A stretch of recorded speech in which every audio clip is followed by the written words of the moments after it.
we have with us PS Raghavan. He needs no introduction. He has been in the grand scheme of Indian security architecture.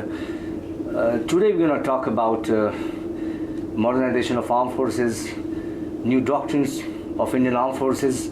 He's the man behind everything, a deft hand, and he's going to talk about all these issues now. Sir, first question. We have been focusing on our doctrines based on the conventional war, two-front war, often we talked about. Lately you see the concept, often you hear asymmetrical warfare. Recent example is Saudi Arabia. A tiny drone comes in, attacks at the heart of Saudi Arabia, damages the economy, at least to a certain scale. How are we preparing ourselves to adapt to such new strategy? Have we come up with some sort of grand architecture to follow through? Okay, first of all, thank you very much for talking to me. Let me clarify, I am not a defense expert. I am not an expert on defense technologies. What I do basically is strategic analysis. Yes. And I've been, of course, a diplomat for 40 years, so I've been involved in a number of strategic discussions, and now with the National Security Advisory Board. Yes. So, however, one of the things that we've been involved in is the national security management system of the country, and that, of course, involves defense. It's one of the major areas of national security management. You talk about asymmetric warfare, and that is something which we have to be prepared for.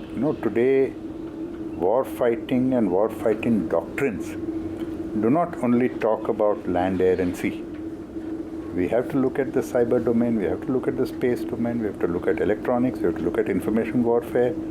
And what you talked about, the drone strike in Saudi Arabia on the oil facilities, it should give us a lot of pause for thought. The drones actually evaded a very sophisticated air defense system, yes, which has been provided by the United States to Saudi Arabia, and hit at a critical infrastructure after having traversed something like 1,000 kilometers. Yes.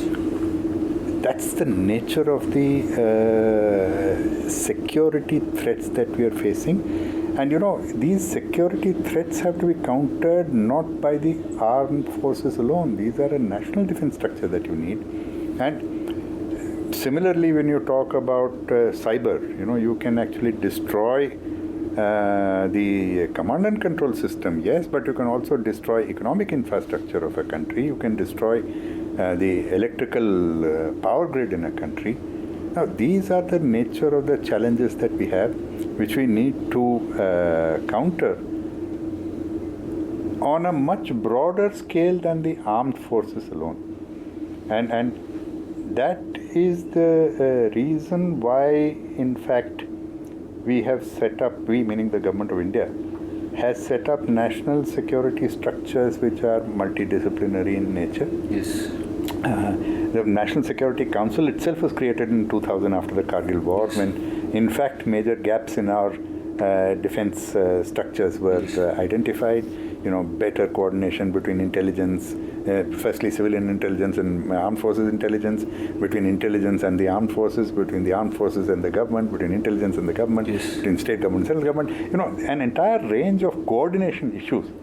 Now, to that, you now add technological capacity, yes, which has progressively been added both in the defense structures as well as in the civilian structures. And then today, the use of technology in the civilian sector, in the defense sector, is blurred. The division gets blurred at various points of time. So the short answer to this question is that today we need to have a very broad spectrum defense mechanism to asymmetric threats to our security. So we are tilting towards the modern technology. Our focus, our research, our capital budget should focus on these technology, the artificial intelligence, robotics, the drones, or are we focusing on the grenade and battalions of tanks, which seem to be more irrelevant today as we progress? How do you look at such situation? Well, I don't think it's an either or. I think we need to do both. we need to be prepared for aggression across our borders, a conventional aggression across our borders, which requires tanks, which requires battalions, which require boots on the ground. Yes. But we have to be alive to the point, to the reality that space, electronic warfare, cyber warfare, and information warfare will all be force multipliers. Yes. And therefore, you cannot deal only with these, you need to deal with those as well. So you need to create a kind of a hybrid approach to warfare. Yes. And that's what you need to do, and you need to develop technologies. And what is most important is that in many of these areas, we need to develop technologies rather than be dependent on acquisition of technology. Yes. So our actually effort and our investment should go into seeing how progressively our acquisition program is transformed into an indigenous capacity program.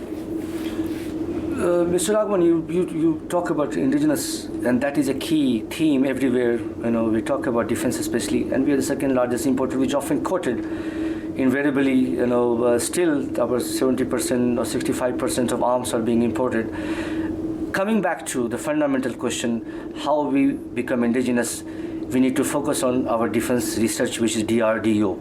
I understand the defense budget of DRDO is just about 6%, while the other country in China is 12 to 13, 14, 15% in that range. In your grand security strategy, do you focus, or are you talking about such gap we have in India, or it is time to now to fix that gap? The government is talking about this. The government is talking about this quite regularly, and has taken a number of initiatives in this area as well. By the way, you said that India is the second largest arms importer. In fact, till last year, it was the largest arms importer in the world. Saudi Arabia it's just that Saudi Arabia overtook us, but probably next year we'll overtake Saudi Arabia. Sure. And that's not a matter of pride, it's a matter of shame. Shame, yes. Actually. Yes. And this is something that the government has been saying. Our National Security Advisor has said so in a number of public speeches, that this is a vulnerability which we need to address. It's a vulnerability that we need to address very rapidly. Yes. Now, talking about budgets alone is not the issue. Technologies can be developed ab initio, or technologies can be acquired through transfers, or you create the technology for upgrading equipment. And I think you need to be looking at all three aspects of it and be practical, don't try to reinvent the wheel. At the same time, you do need to source. Yes. Now, this is where our military acquisitions program needs a much closer scrutiny. Fortunately, from 2000 onwards, we have diversified our military acquisitions program considerably. Before that, we were totally dependent on Russia and before that, the Soviet Union. Yes. Since 2000, we started a diversification of our military acquisitions program, which now means that particularly if you take the US, our imports have gone from close to zero to something like 18 billion now. Yes. So. We also now import from France, of course, the well-known case of Rafale recently. We have a lot of defense collaboration with Israel. Yes. What do we need to do? We need to gear all these defense cooperation projects into acquiring greater capacity, acquiring greater technological capacity. Try to promote joint research, try to promote joint development, try to see where you can have real technology transfers rather than assembly line manufacture. Yes. This is what you need to do. You need to do it in a very focused manner, identifying areas where you can actually develop capacity, identifying areas where you can get technologies and use them to improve your skills. So it's a broad-based. Again, it's not something that you can go into detail about because that's a military issue. Yes. But this very much should be the strategy, and I think the government is very much focused on that strategy. If you see two initiatives that the government took, one is the Defense Planning Committee. The Defense Planning Committee was set up in 2018. Yes. And the whole idea of the Defense Planning Committee was to coordinate across the military wing arms, Yes. Defense Ministry, Ministry of Finance, Ministry of External Affairs, to see how you can actually match your defense posture to your strategic goals. Yes. And at the same time, and one important strategic goal is indigenization. Yes. Indigenization was one of the prime tasks for the Defense Planning Committee to recommend on, and subsequently the Prime Minister announced the establishment of a CDS, the Chief of Defence Staff, Yes.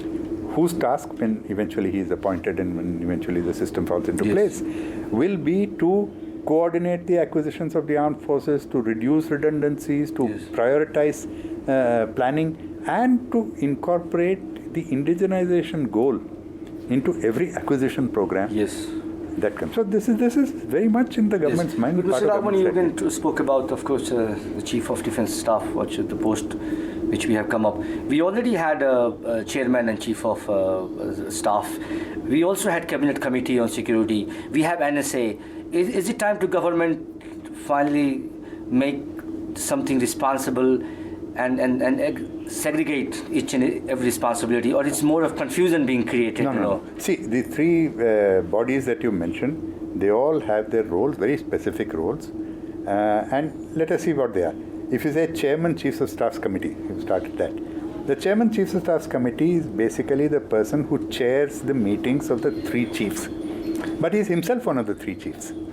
So it's the senior most among the three chiefs who's the Chairman COSC. But he was the one supposed to take ownership on behalf of armed forces. Yes. So actually a lot of work. In fact, if you go back to the 2001 Group of Ministers report on defense, they identified the issue, and subsequently many former Chairman COSCs have written extensively on this subject. Yes. I would recommend particularly Admiral Arun Prakash, who has written a lot on this subject. He has been Chairman COSC. He was a member of the 2001 Task Force on Defense.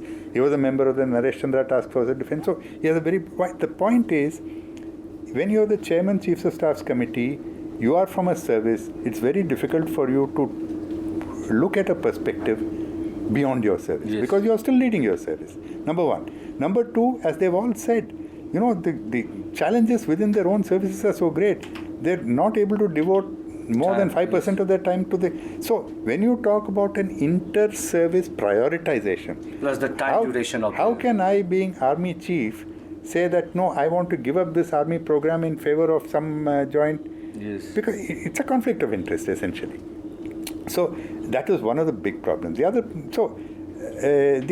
other issue is that when you're outside, you have a better idea of what each one of them is doing.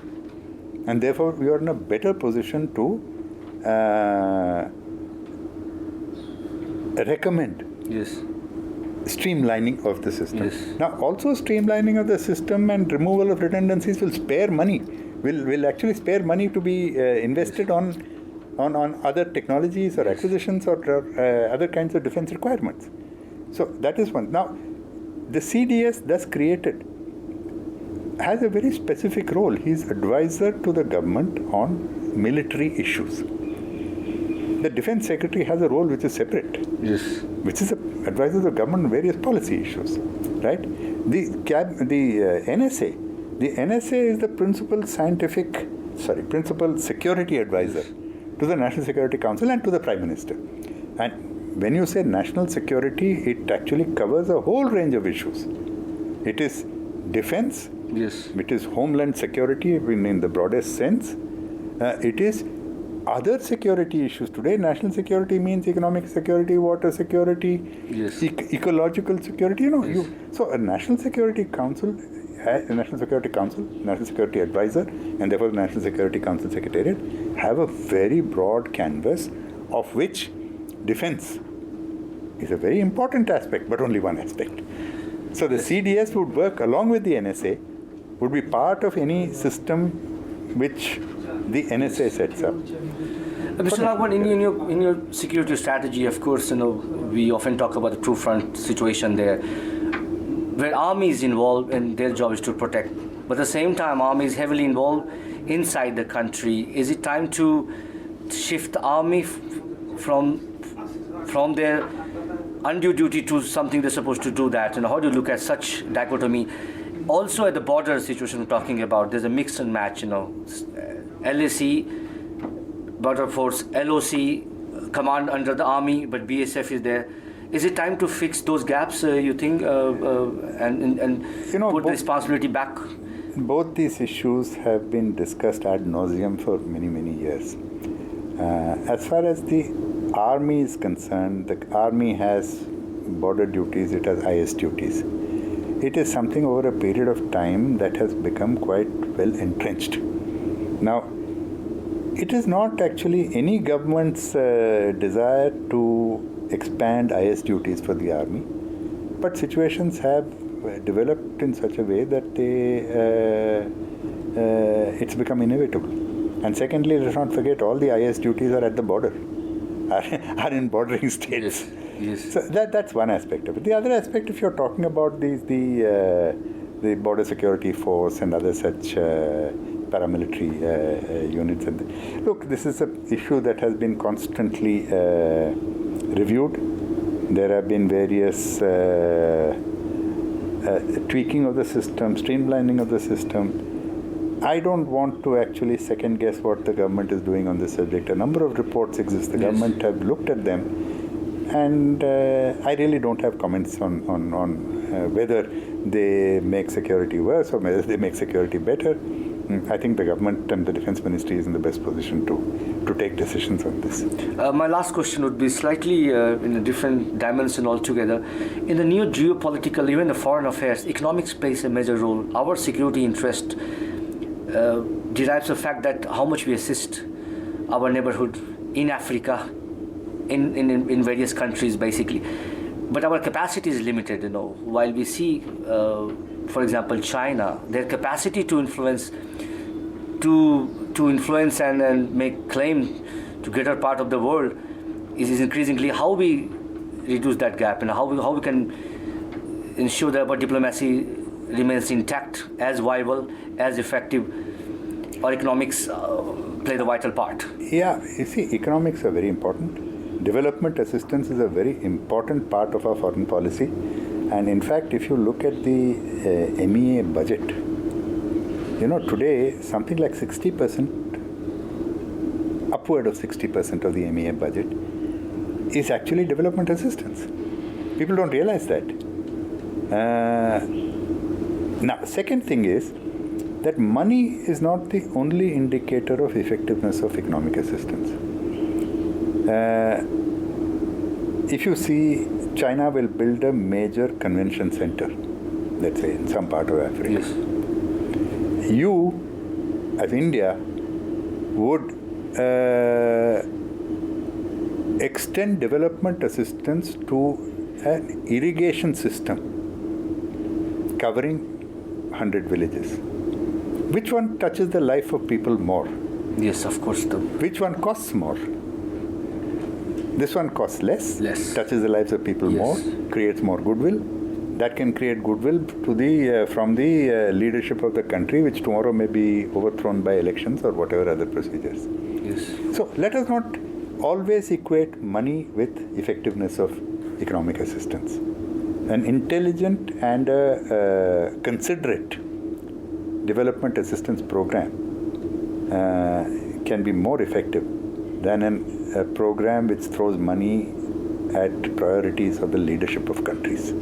So I'm just giving this, throwing this out as an example. So there are things that we can do within the budget that we have which can be effective. Whether we are doing this in the best possible way, I will not at the moment say it can be done much better. I think we can manage our economic development assistance programs much better. We can make it more focused. There are areas in which we can definitely improve. But let us not compare everything according to the money that we throw at them. And Chinese in various places in Africa are not so popular because people feel that they're very domineering. They try to control things. Yes. They bring their own labor to work in these projects, and then they create little China towns in various places. We don't do that. Yes. So we have a number of inherent advantages in the way we do extend our development assistance, and with a certain amount of better streamlining, we can achieve a lot with our development assistance program in spite of the huge gap in the financial outlay. Thank you, Mr. Raghavan. Thank Nice you. speaking with you. Manish Kumar Jha, Businessworld. Thank you. Thanks very much.